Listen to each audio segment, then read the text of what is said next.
This is Pastor Luis, and welcome to the Rhinebeck Reformed Church, where we are here at this beautiful and historic sanctuary to share a few minutes of positive theology. Today's lesson takes us to the classic story of Jesus in the wilderness. The story is found both in Matthew chapter 4 and Luke chapter 4. It is a remarkable story because it tells us that Jesus was soaring high with emotion after being baptized by his cousin John the Baptist.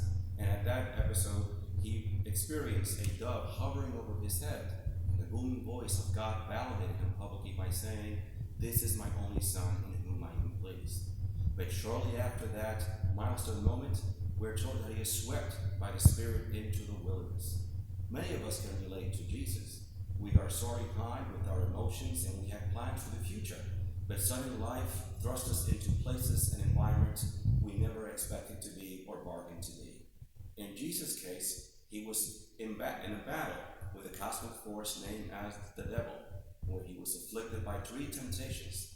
What did he do in that moment in which he was confronted by this intense pressure from the outside and in which he found himself feeling cut off from friends in this barren wilderness? He evoked the tenets of his faith and he quoted his Jewish scriptures. Those lessons from his tradition gave him strength to carry on with his journey. And I think that in moments in which we are thrusted into environments in which we never expected to be, sharing scriptures and quoting them can give us strength, perspective, and guidance. There's another person from history in which I would like to evoke at this hour, and it's Viktor Frankl. Viktor Frankl was an Australian psychiatrist who spent 4 years of his life in a concentration camp.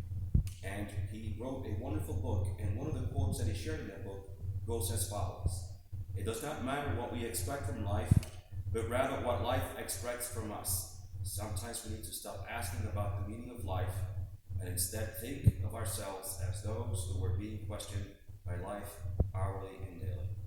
So life has a way of asking us at this moment when we are thrusted into a dangerous and unexpected and unpredictable world, what is life asking of me in this moment?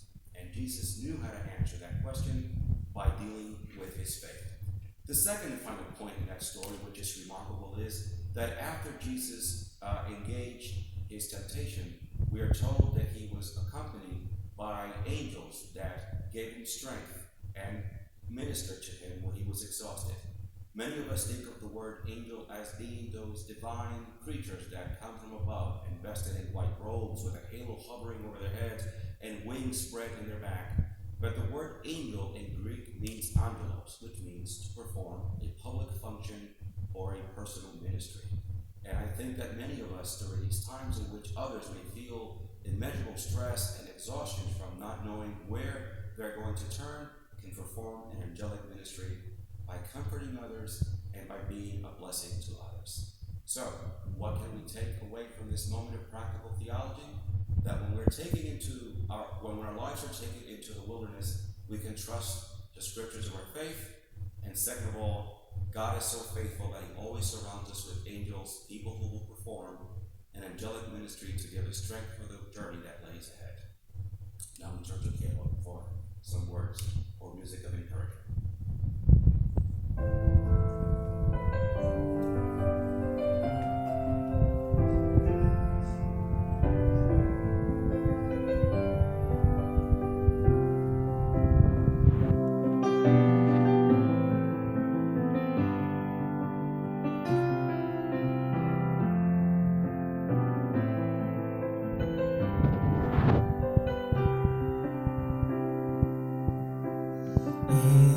It's been hard, I know.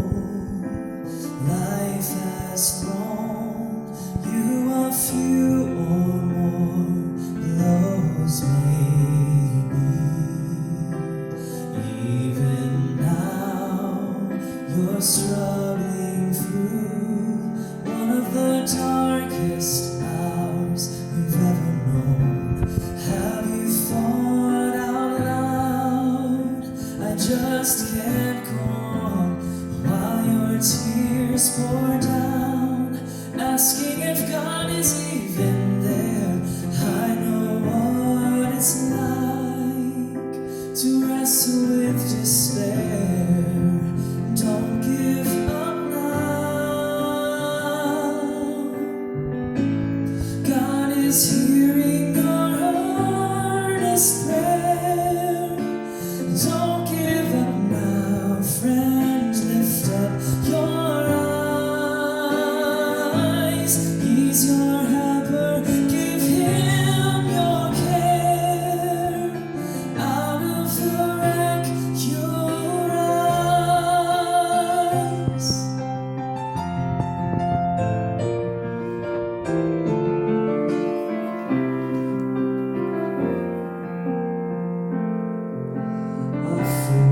says, I will not trust where I cannot see, but that is infidelity.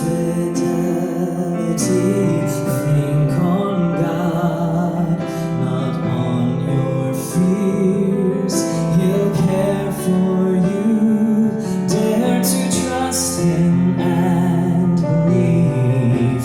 Don't let fear and doubt keep you hiding from the light.